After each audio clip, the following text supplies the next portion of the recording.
Good morning, everyone. I am Prajwal Vaman Ghatol. I am pursuing Doctor of Pharmacy. Today, we are going to conduct a session on quinolones and fluoroquinolones.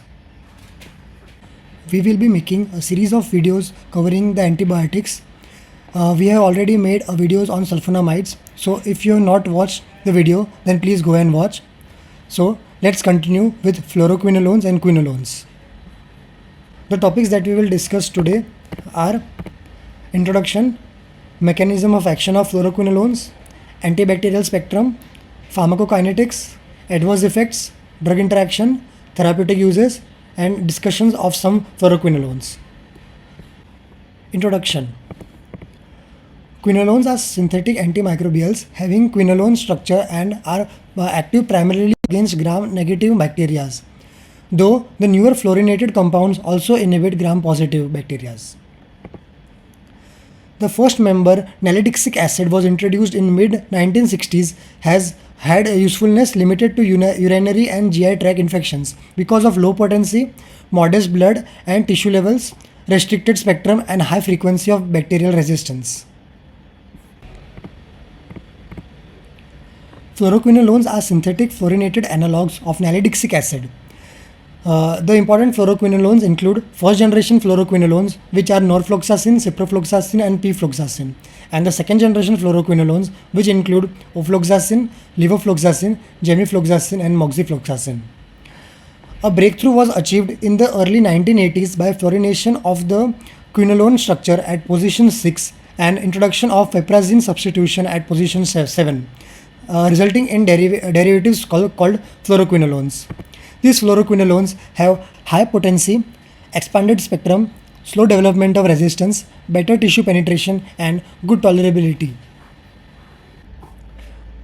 Now let's see the classification of fluoroquinolones. Fluoroquinolones are quinolone antimicrobials having one or more fluorine substitutions. The first generation fluoroquinolones have one fluoro substitution. The second generation fluoroquinolones had additional fluoro and other substitutions. This also extended antimicrobial activity to gram-positive bacteria and anaerobes. This also resulted in a longer half-life of the drug. Example of first generation fluoroquinolones are norfloxacin, ciprofloxacin, ofloxacin, pfloxacin.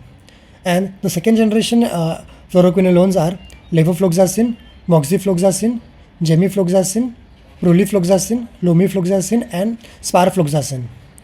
In addition, two other fluoroquinolones are available in India, which are pazofloxacin and belofloxacin. Now let's understand the mechanism of action of fluoroquinolones. Fluoroquinolones, primarily in gram-negative bacteria, inhibit DNA gyrase, which nicks double-stranded DNA, introduces negative supercoiling and then reseals the nicked ends. This is necessary to prevent excessive positive supercoiling of the strands when they separate to permit replication of transcription. The DNA gyrase consists of two subunits, A subunit and the B subunit. The A subunit carries out nicking of the DNA and B subunit introduces negative supercoils and reseals the strands of DNA. The fluoroquinolones bind to A subunit with high affinity and interfere with its strand cutting and resealing function. In gram-positive bacteria, the major target of fluoroquinolone action is similar enzyme, that is topoisomerase 4. This topoisomerase 4 nicks and separates daughter DNA strands after DNA replication. Greater affinity of a fluoroquinolone for topoisomerase 4 may confer higher potency against gram-positive bacteria. The bactericidal action probably results from digestion of the DNA by exonucleases whose production is signaled by the damaged DNA. In mammalian cell, instead of DNA gyrase and topoisomerase 4, there is an enzyme called topoisomerase 2. This topoisomerase 2 removes positive supercoils but has low affinity for fluoroquinolones. Hence, there is low toxicity to host cells. Now let's discuss the mechanism of resistance and antibacterial spectrum. Because of the unique mechanism of action, plasmid mediated transferable resistance is less likely.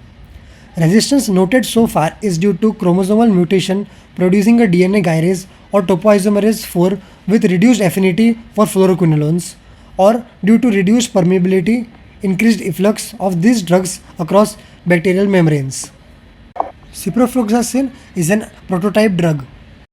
It is highly effective against aerobic gram-negative organisms like E. coli, Enterobacter, Proteus, Klebsiella, Salmonella, Shigella, Haemophilus influenzae, Neisseria gonorrhoeae, Neisseria meningitis, Vibrio cholerae, and Campylobacter jejuni. It has activity against S. aureus, Pseudomonas aeruginosa, and Mycobacterium tuberculosis. Most of the anaerobes, B. fragilis, C. difficile, etc., are resistant to ciprofloxacin. Newer fluoroquinolones like levofloxacin, gemifloxacin, moxifloxacin have greater activity against staphylococci and some activity against anaerobes. Now let's discuss the pharmacokinetics of ciprofloxacin, as ciprofloxacin is a prototype drug. Ciprofloxacin is rapidly absorbed orally, but food delays its absorption and first-pass metabolism occurs. Ciprofloxacin attain its bactericidal levels in blood and have good tissue penetrability. Concentration in lung, sputum, muscle, prostate and phagocytes exceeds that in plasma, but cerebrospinal fluid and aqueous levels are lower. It is excreted primarily in urine, both by glomerular filtration and tubular secretion. Urinary and biliary concentrations are 10 to 50 folds higher than plasma. Other fluoroquinolone, that is pfloxacin, is more lipid soluble, completely absorbed orally, penetrates tissue better, and attains higher plasma concentrations. Passage into cerebrospinal fluid is greater than other fluoroquinolones and can be used for meningeal infections. It is highly metabolized and has longer half-life. Ofloxacin is relatively lipid soluble. Oral availability is high and higher plasma concentration are attained. Food does not interfere with ofloxacin's absorption. It is excreted largely unchanged in urine. Dose needs to be reduced in renal failure. Ofloxacin is comparable to ciprofloxacin in the therapy of systemic and mixed infections. It is suitable for chronic bronchitis and other respiratory or ENT infections. Talking about levofloxacin, its oral availability is nearly 100%. Oral and IV doses are similar. It is mainly excreted unchanged and a single daily dose is sufficient because of slower elimination and higher potency. Now let's discuss the adverse effects of fluoroquinolones. The common effects are related to GI tract, that is nausea, vomiting and abdominal discomfort. CNS effects include headache, dizziness, insomnia, confusion, hallucination and convulsions. Hypersensitivity reactions include skin rashes, urticaria, itching, eosinophilia and photosensitivity. Tenosynovitis and tendon rupture can occur especially in athletes. Moxifloxacin can cause prolongation of QT interval. Fluoroquinolones are contraindicated in pregnancy. Fluoroquinolones have caused cartilage damage in immature animals, hence they should be avoided in young children. Here are some images of adverse effects which include hypersensitivity reactions, which is itching, urticaria, photosensitivity, tenosynovitis, and fluoroquinolones are contraindicated in pregnancy. Drug interactions. Ciprofloxacin increases the plasma concentration of theophylline, warfarin, etc. by inhibiting their metabolism. Non-steroidal anti-inflammatory drugs may potentiate CNS side effects of fluoroquinolones. Confusion, irritability, and rarely convulsions may occur. Like tetracycline, absorption of fluoroquinolones is reduced by antacids, ferrous salts, and sucralfate. Now let's see the therapeutic uses of fluoroquinolones. Fluoroquinolones are used in urinary tract infection. Fluoroquinolones are one of the most commonly used antimicrobial agents for urinary tract infections, aka UTI. They are effective against gram-negative bacilli such as E. coli, Proteus, and Enterobacter. They have moderately activity against Pseudomonas infection. Fluoroquinolones are superior to cotrimoxazole for the treatment of UTI. They are also effective for the treatment of bacterial prostatitis as they are concentrated in the prostatic tissue. Ciprofloxacin 750 mg twice a day for 3 weeks is given for upper UTI infection.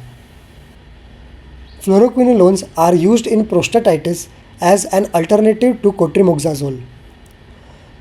Fluoroquinolones are effective for a variety of GI infections caused by E. coli, Shigella, Salmonella, etc.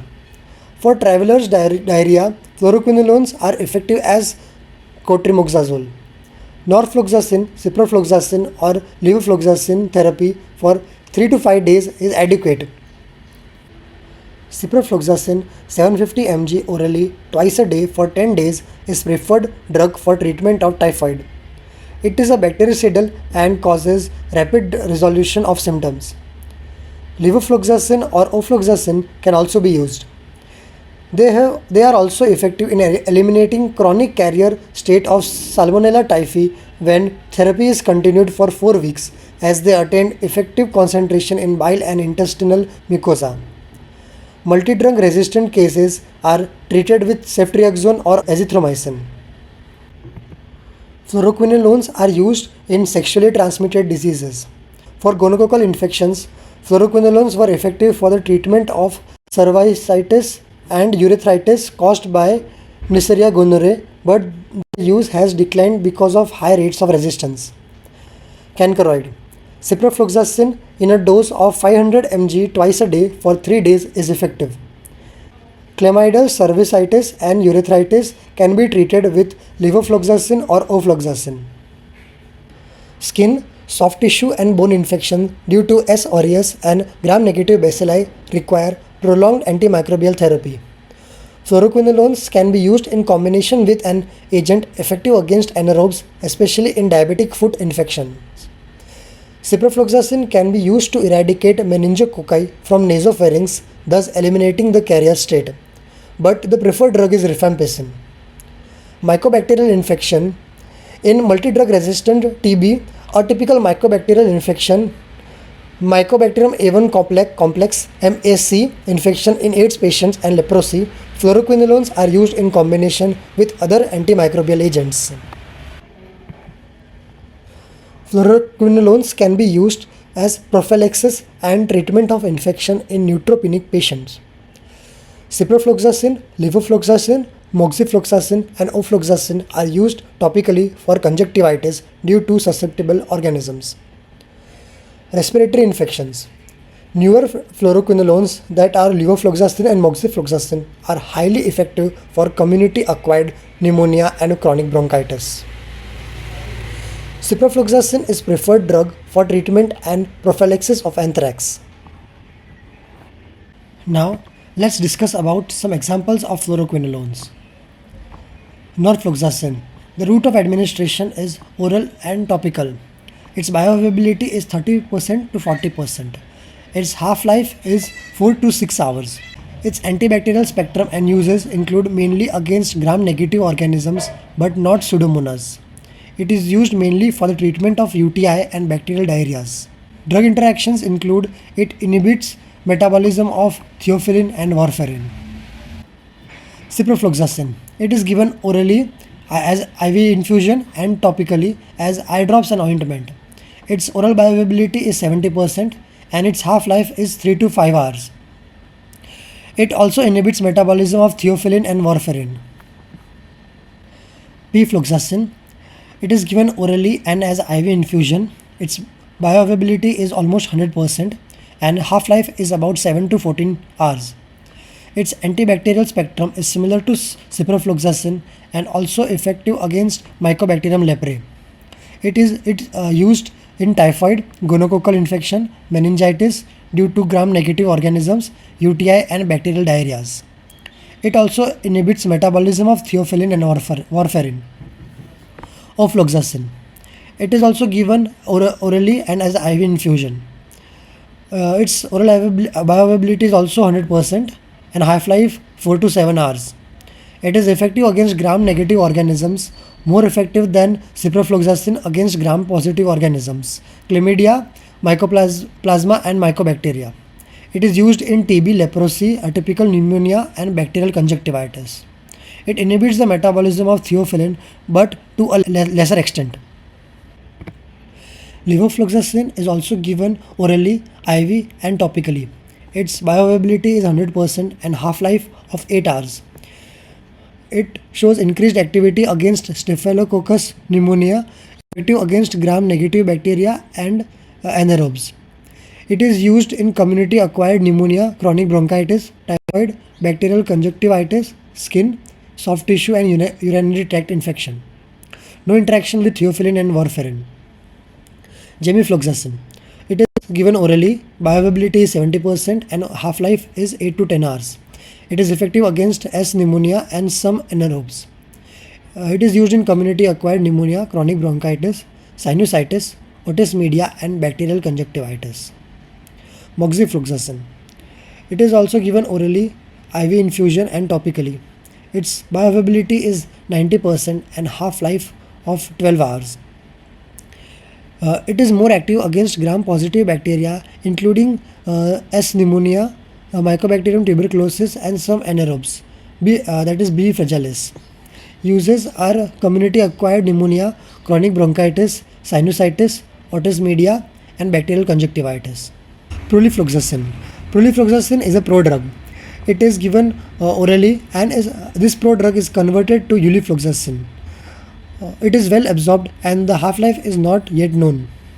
It is effective against gram-positive and gram-negative organisms. It is used mainly in the treatment of urinary tract infection and bronchitis. Balofloxacin is given orally and pazufloxacin is given as IV infusion. They both are effective against both gram-positive and gram-negative organisms, including methicillin-resistant Staphylococcus aureus. They are used in nosocomial infections. Fluoroquinolones are very important drug for the treatment of typhoid fever. Ciprofloxacin 750 mg twice a day is used, and ofloxacin, levofloxacin are equally effective. Other than fluoroquinolones, other drugs that are used to treat typhoid fever are ceftriaxone, azithromycin, chloramphenicol, and cotrimoxazole. So thank you everyone for listening. This was it for fluoroquinolones and quinolones. Hope you understood the session. If you liked it, please share with others and spread knowledge. Thank you.